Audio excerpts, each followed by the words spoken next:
On lance Abacus CAE, CAE pour avoir l'interface qui nous permet de cliquer. On peut aussi lancer Abacus en ligne de commande, c'est pas ce qui nous intéresse ici. Et on commence avec un modèle explicite standard, clairement on ne veut pas faire d'électromagnétisme. On y va. En premier lieu, on va fixer le répertoire de travail qui est là où Abacus va mettre tous ses fichiers de calcul, de sorties diverses et variées.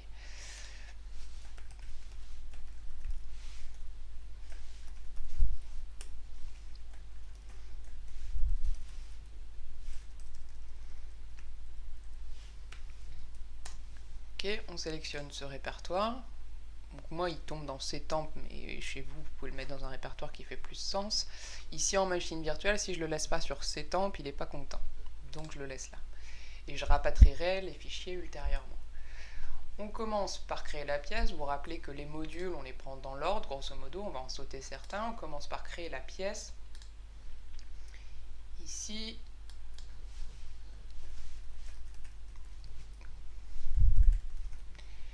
car plaque trouée. On se met en 2D planaire et pour le reste, on laisse ces choses-là tranquilles. On n'est pas en rigide discret ni en analytique. Et la feature de base, l'objet de base, effectivement, ce serait plutôt la coque entre tout ça. Notre plaque, elle fait 100 de côté. On n'en prend qu'un quart, donc on est sur un carré de 50. Pour avoir un peu de marge sur la grille, on laisse à 200. Je rappelle que nous, on a décidé de partir en millimètres comme unité. Donc pour nous, implicitement, c'est 200 mm. Alors c'est très long ici en machine virtuelle, ça va se détendre après. Je profite de ce moment pour vous rappeler qu'Abacus vous parle à deux endroits, ici, par rapport aux actions, aux clics que vous avez pu faire, et puis ici, où il vous rappelle les grandes étapes de ce que vous avez fait, créer. Ok ? Voilà, on a notre carré, on peut dézoomer. On va commencer par créer un carré de 52 côtés. Donc on peut cliquer, vous avez les coordonnées ici. On peut cliquer, on peut aussi donner les coordonnées des deux coins ici. Ce que je trouve plus rapide. On va créer ensuite le quart de cercle. Donc le diamètre est 10, le rayon est 5. Voilà. On va pour terminer venir couper ces bords-là, là. Pour ça, on utilise cet outil, par exemple. Hop et hop. Hop et hop. On peut donc maintenant supprimer ces deux petits segments. Donc j'utilise le clic roulette pour valider. Sinon, quand vous sélectionnez quelque chose, vous voyez qu'il vous parle ici, et le clic roulette équivaut à cliquer sur Done. Échappe nous fait revenir en arrière. On est pas mal au niveau de la géométrie, on va rajouter des cotes. Voilà, on va les déplacer parce qu'il les met n'importe comment. Et puis, on va rajouter la fixité de ce point-là. Et on voit que là, on n'est pas encore complètement contraint puisqu'on reste en jaune. Ça passe au vert quand c'est complètement contraint. Voilà. Si d'un seul coup vous rajoutiez une contrainte, ça passerait en violet. Quand on rajoute une contrainte sur quelque chose qui est déjà iso-contraint, eh bien on est surcontraint et Abacus passe en violet. Ok, ça c'est fait. On sort pour voir notre pièce. Ça n'avait pas cliqué. Je vais enregistrer la pièce. Donc il nous met par défaut dans le répertoire de travail.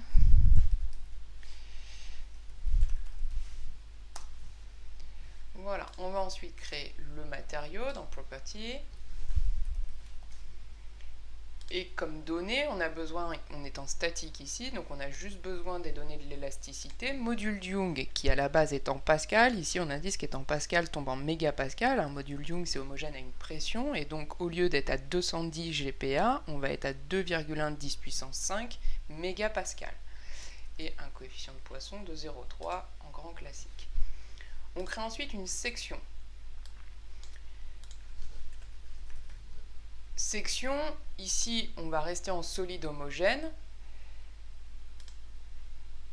On choisit le matériau, on n'en a qu'un seul, ok, et puis on n'oublie pas d'assigner cette section, sinon ça ne sert à rien de la créer, à une géométrie. Voilà, et notre géométrie passe en vert. On va ensuite ajouter cette pièce dans l'assemblage. Là, il vous demande si le maillage sera réalisé sur la pièce ou sur les instances de la pièce. La différence, c'est là, le maillage étant attaché à la pièce, si j'inclus 3 fois la pièce dans l'assemblage, j'aurai 3 fois le même maillage, ce qui peut être intéressant, on n'a pas remaillé chacune des instances. Si en revanche on va avoir des maillages différents sur chaque instance, il faut choisir indépendant. Ok. On va maintenant créer une étape de calcul, puisqu'Abacus n'est pas dans notre tête, il ne sait pas ce que l'on veut faire comme type de calcul. On choisit du statique général, je vais appeler ça pression P0. Ok. Là, c'est des détails pour le calcul ou si la durée de cette étape avait un intérêt quelconque. Ici, on s'en contrefiche. Vous voyez qu'on a donc la step initiale dont on ne peut pas se départir et la step de calcul statique type général. Okay. On vient rajouter les chargements, puisque bon, les interactions ici avec une pièce seule, on n'en a pas des masses. Chargement en effort, en déplacement. Il appelle ça boundary condition, c'est un petit peu mal traduit. Ici, ça désigne les conditions limites en déplacement. On va commencer par ajouter la pression, que je vais appeler P0, continue. Vous voyez qu'Abacus vous parle en bas, pardon. On sélectionne le bord sur lequel on veut appliquer cette pression. Et par défaut, Abacus applique une pression en venant pousser sur la pièce. C'est-à-dire qu'au lieu d'utiliser la normale sortante comme vecteur, il utilise la normale entrante. Comme nous, on veut tirer sur la pièce, être en traction et non en compression, on applique ici 100 mégapascales. Je rappelle que l'unité des pressions, par défaut, c'est le pascal. Dans le cas où on a choisi des millimètres en distance, ça nous donne, et des forces qui restent en newton, ça nous donne ici des mégapascales. Donc, on met moins 100 le moins pour que ça sorte, on vérifie que ça va dans le bon sens. Et puis maintenant, on va vouloir rajouter nos conditions de symétrie. Vous voyez que Abacus vous propose ce cas-là. Donc, on va noter la symétrie selon x, c'est-à-dire la symétrie gauche-droite ici. Hop. Symétrie selon x, ça veut dire quoi? Ça veut dire que les points de cette ligne ont un déplacement dans ce sens-là qui est nul. Donc c'est bien U1 égale 0. On est dans le système de coordonnées globales, on ne se complique pas l'existence. C'est U1, donc cet axe-là c'est 1, cet axe-là c'est 2 et Z c'est 3. U1 égale 0, ok, puis on va faire la même chose pour l'autre axe.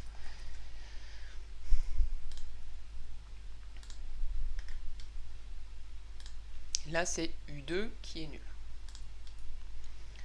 Voilà. On va donc maintenant passer à l'étape la plus intéressante qui est le maillage. Donc le maillage, ici, vous voyez que Abacus vous jette puisqu'il vous dit que le maillage, on a choisi un maillage dépendant, c'est-à-dire un maillage sur la pièce. Or là, ce qu'on regarde comme objet, c'est les choses dans l'assemblage. Donc nous, il faut aller regarder dans Part. Si on avait choisi Independent, Abacus ne nous jetterait pas à ce niveau-là. Donc là, on choisit notre part, car de plaques trouées, on n'en a pas 12. Hein. Et on commence par lui demander de mettre des nœuds sur chaque frontière avec, il vous propose ici un espacement de 5, c'est-à-dire 5 dans le système d'unité qu'on a choisi nous, c'est 5 mm. On regarde ce que ça donne, il vous met des nœuds ici. Clairement, le maillage est assez grossier. On va choisir ensuite le type d'élément.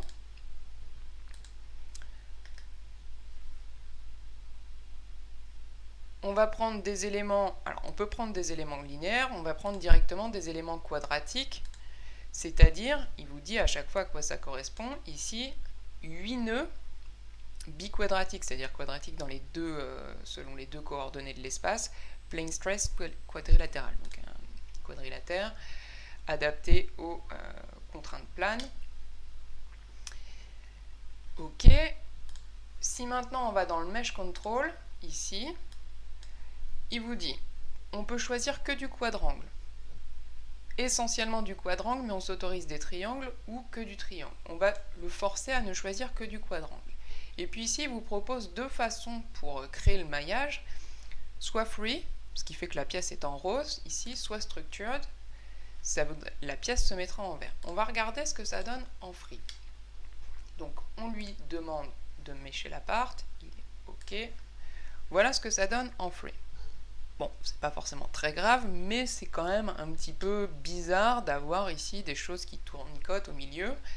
Si maintenant on lui dit, mets-moi du structuré, hop, il vous prévient qu'il va supprimer le maillage existant. On recommence, ça fait quelque chose de plus régulier, de très grossier, de plus régulier. Vous voyez qu'à chaque fois, il vous dit combien d'éléments il a mis. Nous, ce qui nous intéresse avec Abacus Student, là, c'est le nombre de nœuds. Donc on va aller faire Tools Query, dans Mesh, Query Entire Part, OK. Et vous voyez qu'en dessous, là, ce qu'il vous dit, c'est nombre de nœuds 314. Donc on a clairement un peu de marge avant d'arriver aux 1000 auxquels vous avez droit. Et on va lancer un premier job. Hop. 314 structuré.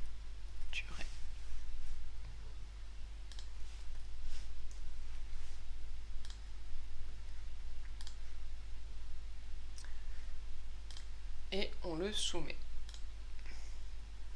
Donc il continue à vous parler ici. Vous voyez que d'abord il regarde si la mise en données est correcte sans faire de calcul, et ensuite il lance le calcul, et là il vous dit que c'est completed successfully.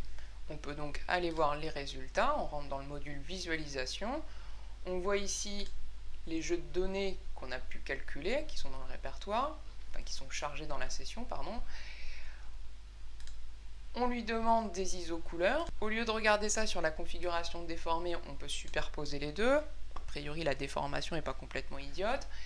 On voit l'effet poisson qui fait que le bord haut ici est descendu, et puis l'allongement attendu dans la direction à droite.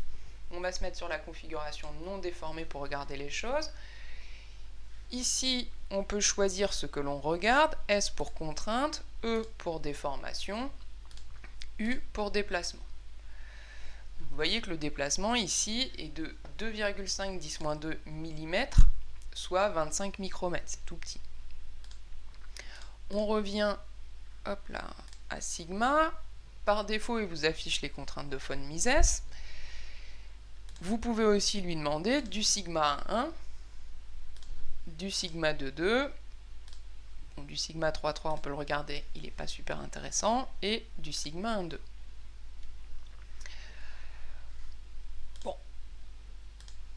Si on se met, alors on va se remettre en Mises qui nous fait une moyenne. Si on se met en Mises, on voit que le max, il est atteint ici. C'est bien ce à quoi on s'attend. Il est atteint ici et il vaut 2,75, 275 MPa. Ok. On va voir si quand on raffine, l'idée c'est de voir est-ce que ça, quand je raffine, ça a tendance à bouger ou est-ce que ça a tendance à rester pareil. Auquel cas, ça voudrait dire que je suis convergé. On va retourner voir dans notre maillage et puis on va essayer de mettre un peu plus de points. Approximate global size, on va lui mettre par exemple 3. On va voir si ça passe en termes de nœuds.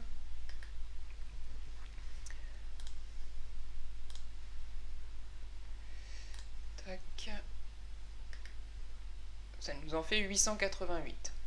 Ok, on va relancer un job qu'on va appeler différemment.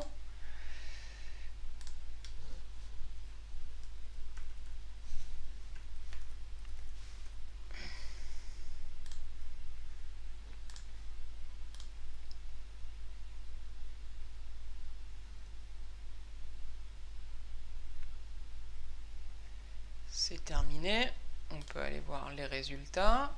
Pareil, on va regarder les ISO couleurs. Ah, ça a un petit peu bougé. Alors, ce que vous pouvez faire pour bien voir les choses, c'est créer des viewports ici, create. Et puis, on va lui demander vous voyez qu'il y en a deux maintenant, de les afficher côte à côte. Donc, le 2, c'est celui dans lequel on va travailler. Dans le 1, ce qu'on va mettre, c'est l'ancienne, les premiers résultats qu'on avait. Voilà, comme ça, on va se garder ça à titre de comparaison. Donc, on voit bien que on n'a pas mal évolué en rajoutant des nœuds. Bon, et puis les lobes, dont vous devez avoir une petite idée, puisque ce calcul de plaque trouée est assez classique, sont clairement mieux décrits ici que là. Enfin, sur cette A888 nœuds qu'à 333, 300, je sais plus combien, 314.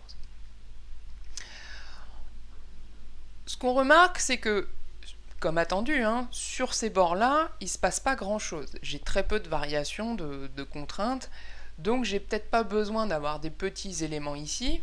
Clairement, ce qui se passe ici et là avec un maillage très grossier et ici et là avec un maillage plus fin, c'est la même chose. Donc ce qu'on peut se dire, c'est qu'on voudrait être assez lâche au bord et assez fin autour du trou, puisqu'on sait que c'est là qu'il va se passer quelque chose. Donc c'est ça qu'on va mettre en place. On va refaire un maillage en indiquant à Abacus qu'on veut justement un resserrement du maillage le long des côtés. Donc on va sélectionner ces deux faces-là, ces deux bords-là, pardon. OK. Et là, on va lui dire par number et que l'on veut un biais. Vous allez comprendre, ici, il vous demande le ratio du biais, et puis là, il vous met des flèches pour vous dire dans quel sens ça va se resserrer. Donc celle-ci est bien orientée, on veut bien que ça se resserre quand on arrive vers le trou, celle-ci est mal orientée, donc on va sélectionner l'arête sur laquelle on veut un retournement, et voilà, c'est bon. Si je fais ça, apply, donc là il prévient encore une fois qu'on va supprimer les maillages, voilà ce que ça donne. Ça fait quelque chose de très grossier ici, et quelque chose de beaucoup plus fin là. Ok. Là, du coup, on va relâcher sur ces bords-là de façon à être à peu près à cette taille-là. Donc ici et là, hop, et hop.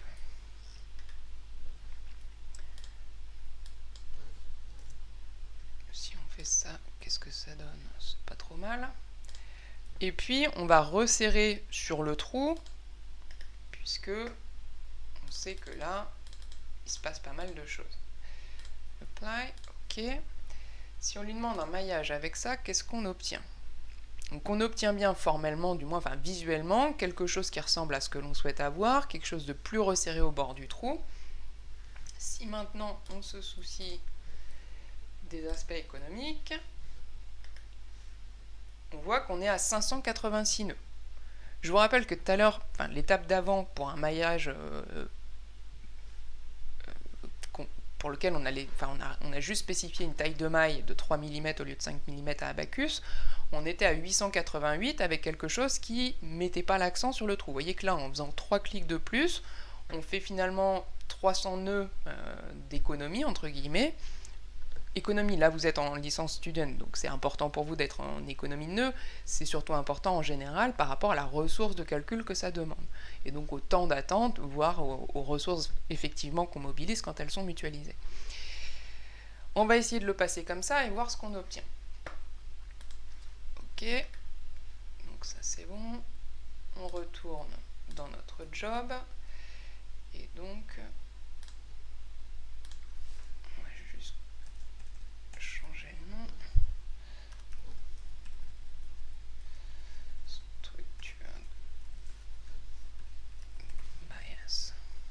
j'indique qu'on a rajouté un biais. Ok, et on va le lancer.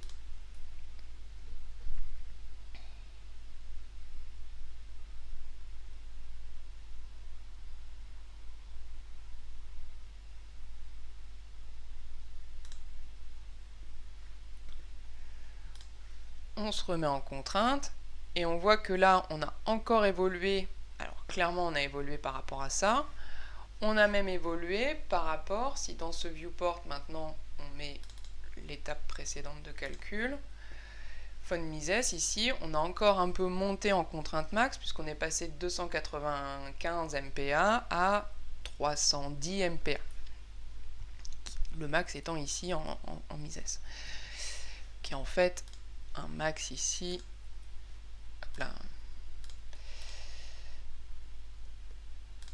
en sigma 1, à peu de choses près. Von Mises est basé sur le déviateur, étant donné l'allure du tenseur des contraintes, si on regarde sigma 1, si on regarde sigma 2,2, alors il veut vraiment pas me le mettre là où je veux, hop. Sigma 2,2, les ordres de grandeur de sigma 2,2 et sigma 1,2, sont quand même nettement plus faibles que l'ordre de grandeur de sigma 1. Von Mises ressemble pas mal à sigma 1, même s'il n'est pas égal. Hop. On se remet en Mises. Ok. Donc là, on a bien resserré là où ça nous intéressait et était complètement lâche là où finalement on s'en fiche, où il se passe presque rien. Si on peut regarder l'allure du champ de déplacement, voir si ça nous semble correct. Moi je dis quand je vois ça, ça me semble effectivement correct, c'est là que je vais avoir le plus fort déplacement, et puis il va se passer des choses un peu surprenantes ici à cause du trou. Si on regarde U2, donc dans cette direction-là, effectivement ça va s'affaisser un peu plus ici, ça va d'une façon générale descendre par ici à cause de l'effet poisson, ça semble, et U2 est nul ici, ça semble relativement correct.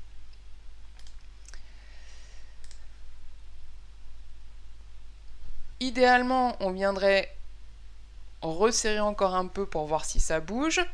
Vous risquez d'être limité avec la contrainte de 1000 nœuds. Néanmoins, là, vu qu'on est à 586, vous pouvez rajouter un peu d'éléments ici, tout en gardant un biais de 5 par exemple, ou en augmentant un peu le biais et en rajouter quelques-uns ici, voir si ça évolue beaucoup. Ça va forcément évoluer à la 3e décimale. En revanche, est-ce que la variation est importante au regard de la valeur complète, enfin en pourcentage de la valeur? Ça, je vous laisse l'estimer. Je vous montre juste quelque chose. Donc on va pouvoir fermer ce... On peut garder ce viewport là. On va... Donc ici, on est en Mises. On va se créer un petit pass. Ici. Bord trou. Circulaire. Donc on veut un truc circonférentiel, pas radial. On va choisir 3 points. On va prendre celui-ci, celui-là et celui-là. Hop là. Papapam. On ne veut pas le cercle complet qui ne nous servira à rien. Voilà. Voilà notre passe. 20 éléments, c'est bien, ça match les nœuds. Je vous rappelle que sur l'arête de chaque élément ici, vous avez un nœud au milieu. Donc c'est pas délirant. Ok. Donc on a notre passe. On va aller créer une courbe. Donc le long de ce passe. Le pass, il n'a pas été créé, enfin, on veut ce pass-là sur la configuration non déformée, ok, puisque une fois que c'est déformé, bah, il se peut que j'ai des points de ce chemin qui soit plus dans la matière, qu'on reste sur la configuration non déformée, et on peut choisir la distance réelle, la distance normalisée. On va prendre distance normalisée pour savoir entre 0 et 1 où on en est sur l'arc de cercle, ce sera plus simple. Et on lui demande plot, on obtient ceci. Qui, alors si je remets notre résultat ici, qui correspond bien à ce qu'on observe là. Hop. Où on a une contrainte max, une décroissance, et on repart légèrement. Okay. On peut lui demander aussi de regarder, par exemple, de s'intéresser uniquement à sigma 1,1.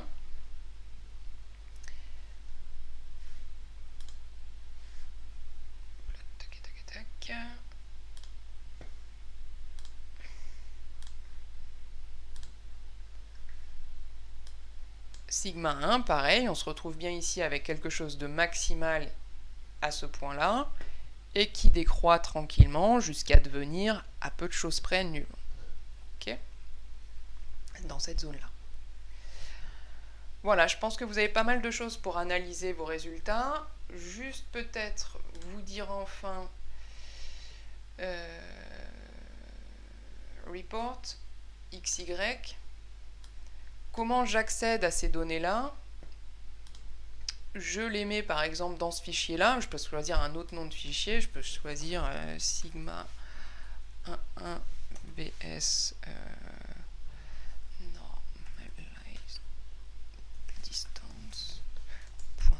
.csv.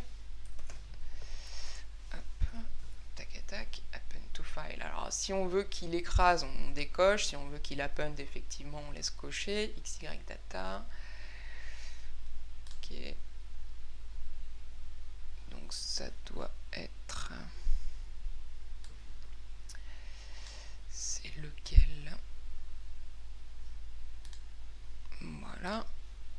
Apply. Si je vais voir dans le répertoire où je travaille, temp abacus carplac, je dois avoir du sigma 1 versus normalize machin, je double-clique, Excel se lance gentiment et je me retrouve ici avec des valeurs qui ont l'air relativement mal interprétées. Donner, convertir,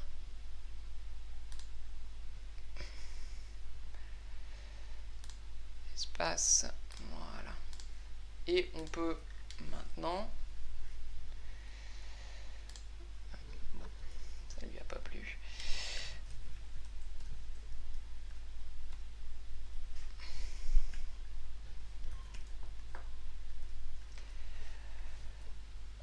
insertion,